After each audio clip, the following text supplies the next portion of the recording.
Hey, how's it going? I just got back from Kendo and I actually made a recording and somehow the recording got deleted. So I got to recap everything again. Um, where was I? So the practice was interesting. On my way there, I hear that we had a visitor from out of town. She was going to play practice with for the summer. For context, this is like the only girl that I practice with besides one other girl, but she barely shows up. She does other things. It's whatever. So I'm like, oh, this is going to be interesting. And we see each other, and she's little, she's smaller height wise. I'm like, oh, okay, interesting. And I help her show the ropes and such, and we do practice and such. Warm ups was pretty basic. Um, Once were pretty basic. We did some kirikaish, something that was informed of me. So I like to say I have a pretty solid basic kirikaishi. Very good strike. But we did quick kirikaish, and Sakazaki Sensei pointed out that I have a habit of when a lot of times people are doing quick kirikaish, they're doing it up here in front of their face. That's not the right way. It's like regular kirikash when you're going straight down and your left hand is where your chest, where kind of your solar plexus is, where chest is, but quicker. That was pointed out. I actually, surprisingly enough, I kind of fixed that a bit, so I did a pretty decently quick kirikash with that same idea in mind. So that was interesting to learn.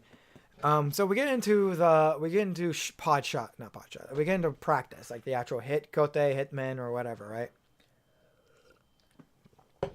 And when I go against this, everybody else, like kote man, kote man, when I went against, it was my turn, the the lady in mine's turn. I realized I'm more like kote man, and then here sensei. Here sensei is I consider him like my secondary sensei below Sakazaki sensei. He's been with me since day one of my kendo career, not career, kendo journey. That's a better way of saying it. Um, and he yells at me, Jared, are you going easy because she's a girl? And I'm like, in my head, yes. In my head, no, I can't. So I go, Jah! It was just kind of funny because I'm too much of a, I consider myself, I'm too much of a gentleman for that. And it's like something I had to work on for that practice is like, she's a girl, but she's also kendo. And if I don't do my best, I'm disrespecting her in that kind of sense, why would you practice anyway if you're not going to give it 100% back to her. Um, and another thing too is there's only one other person that's shorter than me that I practice kendo with on a weekly basis, and he's not that short. He's like my chin level, but He's like third degree dan, sandan, yeah. He's crazy good, and he always gets me and such. But this girl's smaller than him, and I'm like, okay, and I can't do any my whatever dole shots you did fail, not didn't fail, but it was awkward because I'm just not used to fighting someone of that height. It was kind of interesting. Um, so we do the practices and such. A big thing that was pointed out to me. This was during a basic men practice. And lately, I've been trying to practice starting men from just tip to tip. A lot of times, people want to cross it a little bit and just go for that. I have very long arms, and I feel like I have a decent jump to go for that min, so I tend to practice that every now and then. But both Sakazaki and Hiro Sensei kind of smoked me. They noticed that I shuffle my feet as I'm striking down. Right, I take like another step as I'm going down, which is that's no bueno. It's just one jump or one step as you're cutting down, and you step and you go, right. And I never noticed that within myself. It was funny. I was like, oh, okay, interesting. And I kind of fixed that. I'm going to start. I'm gonna work on that. I'm gonna start. I'm not. I'm gonna do tip to tip. I'm just going a little bit and start doing that. Just focusing on that one. One step, one kill. Um, and really focus on my food. That's something I also suck at is Futokomi timing. Like when I can do when I do Futokomi, I have very. I like to say that I have very strong legs when it comes to Futokomi. And so when I do it well, that jump, my acceleration is insane. And that's how I do Butsukkade because I'm not physically that strong. So I use my acceleration to do for my Butsukkade push. The only issue is because I don't have strength is I don't handle Butsukkade well when it's on me. I kind of jump like a ball back. It's something I need to work on. Um, But no, that shuffling issue was kind of funny for me to realize and such. Overall, actually, the entire practice, I was exhausted. I got like 6 hours of sleep, so that wasn't fun. Well, it was fun. It was just like when you're tired, it affects your self awareness of what you're doing compared to what you're seeing and what you should do, right? Speaking of tired, oh my goodness.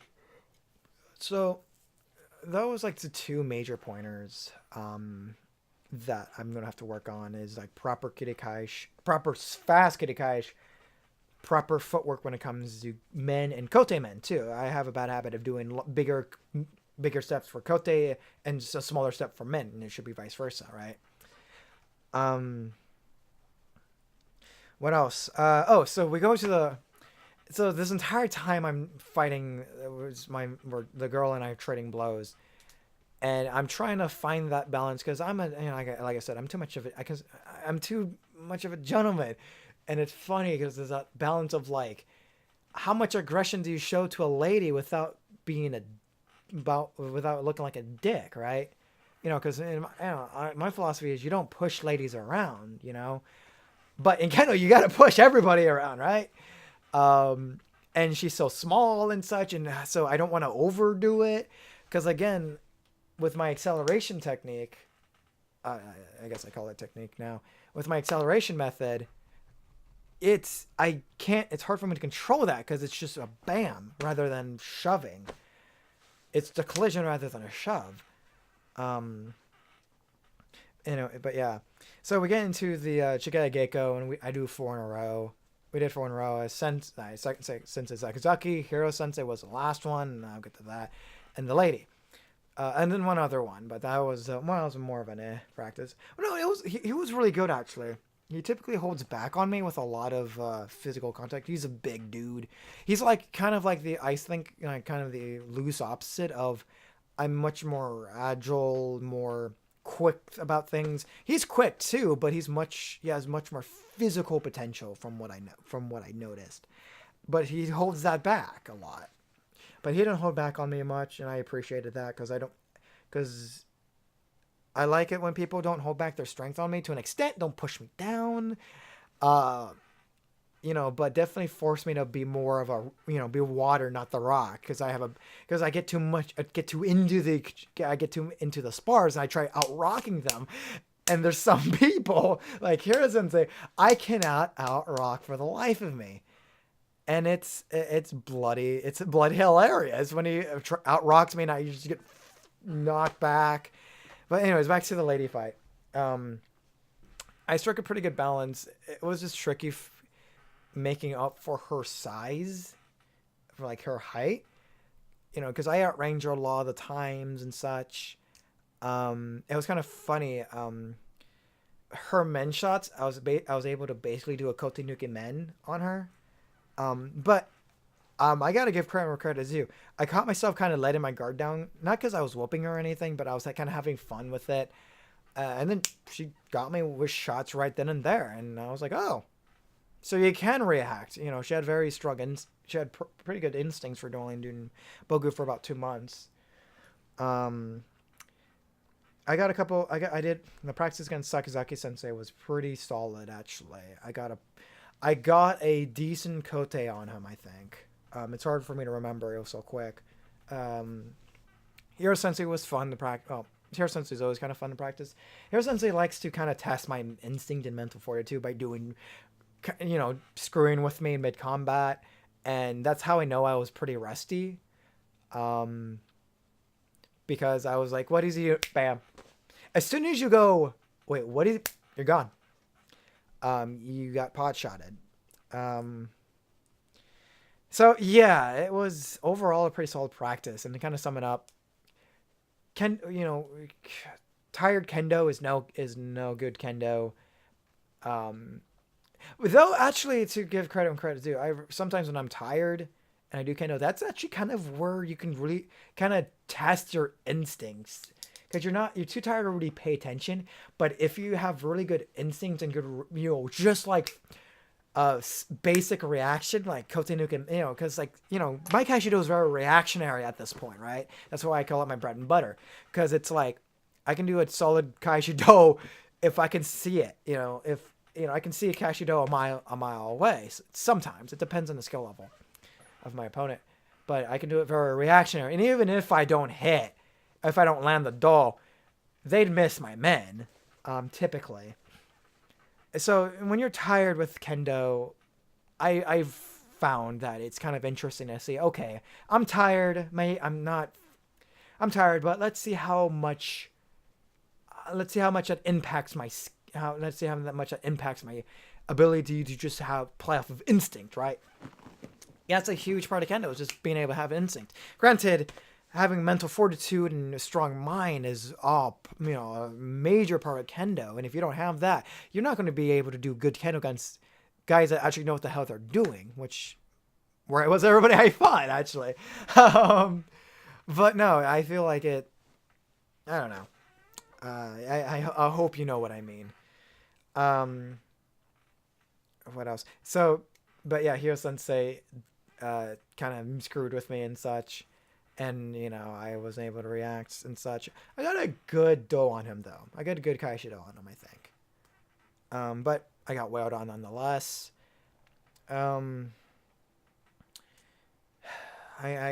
think that was it. Kind of sum it up. Tired Kendo is not good Kendo, but decent opportunity to practice instinct. Or because practicing instinct just comes with practice in general. Practicing it's more, what's the best word? It's using instinct. That's it. Using, tired Kendo is no Kendo, but it helps you kind of use your instincts a bit better and kind of fine tune it. And I suck at fighting short women. But yeah, have a good night, everybody. See you Tuesday.